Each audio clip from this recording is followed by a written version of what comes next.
Special तुलसी काढ़ा के लिए काली मिर्च और लौंग इसे कूट लेंगे।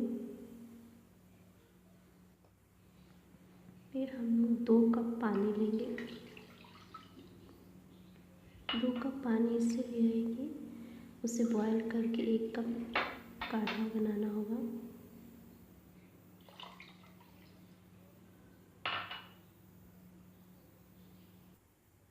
तुलसी काढ़ा के लिए काली मिर्च और लौंग, फिर अदरक, तुलसी पत्ता और अजवाइन लेंगे। एक एक करके सब पानी में डाल देंगे।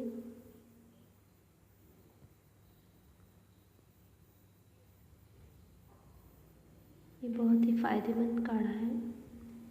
इसको दिन में कम से कम 3 बार पिएंगे तो बहुत ही जल्दी आराम मिल जाएगा।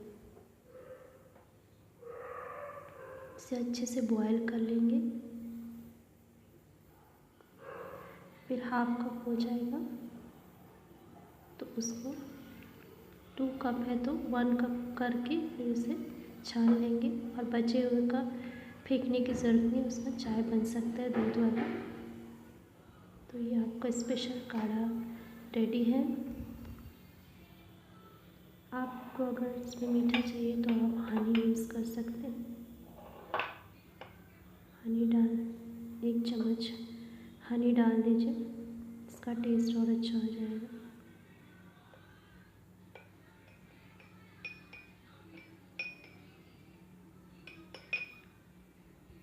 इसे गर्म पिएंगे तो जल्दी सर्दी और खांसी में आराम मिलेगा। तो यह है आपका स्पेशल तुलसी काढ़ा रेडी है। Thank you.